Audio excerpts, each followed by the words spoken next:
your boy. Let's get right into it. Riverdale, Season 5, Episode 10, Chapter 67, Varsity Blues.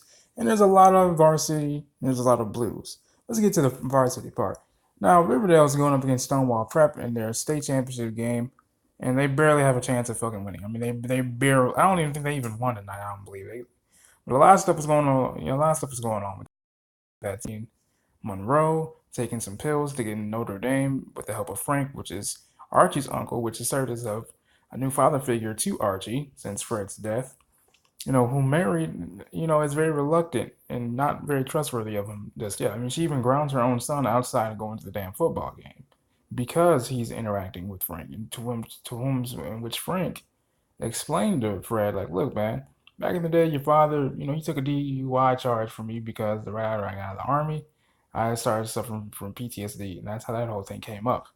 But Archie is still with the shit because something happens to Monroe.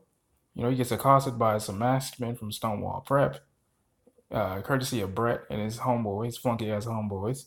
I'll get into Brett and Jughead in a little bit. So Archie and his Bulldogs, they go out to handle business. A fight ensues. Archie confronted Brett and some other people. Like I said, a fight ensues. Some people start throwing hands. Veronica hears about it. And she does what she can.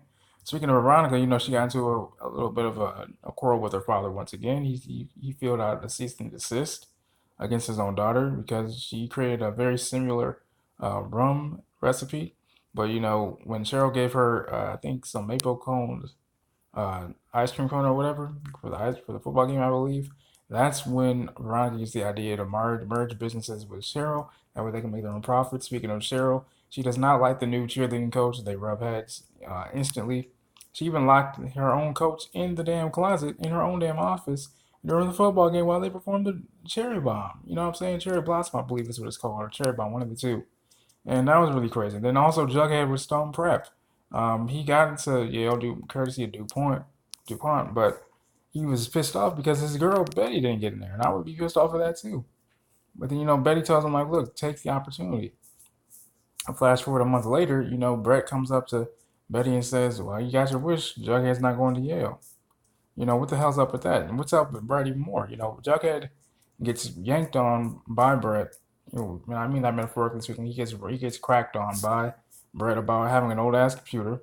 They get him a new computer, Brett and his flunkies, and that's a part of this whole ritual. Pretty much trying to butter Jughead up because Betty was writing a paper about the football game and stuff like that, and even I think on Stonewall Prep as well, because she interviewed Archie, Reggie, and Monroe, the center three, the arm is what I call them, about Stonewall Prep, and they said, look, man, they cheat, they hurt players on purpose, and it turns out, I believe DuPont, if I'm not mistaken, or Honey, one of the two, they pay the players to hurt the other players, and that's how they get paid. Stonewall Prep, I believe, is created, in my opinion, using that information, and Honey decides to not publish the article just because of that.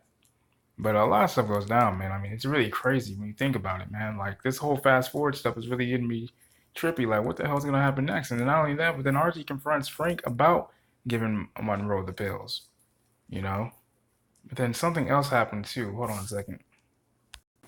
Like I said, turns out Jughead and Brett, they both end up going to Yale. They both get accepted and they're going to Yale. And like I said, Brett's been trying to butter up Jughead and get him into the whole ritual. They get into Stonewall and Quill. Speaking of which, Betty to get some information about Brett and Stonewall and Quill because she was suggested that she does interview Brett for more information. She enlists that Veronica go undercover, and just as initially Brett started insulting her, but he got drunk. Just as he's getting ready to drop some information, that's when Jughead notices and recognizes Veronica, and that's when Betty realizes that, oh shit, Jughead's in Stone and Quill. And in one of those, speaking of Stone and Quill, during their little get together, they're all told to tell their darkest secrets. Jughead revealing that he saw a homeless man get beat to death. Brett speaking about how he lost his virginity with a sex worker. And Donna, she revealed that she was sexually assaulted at a young age.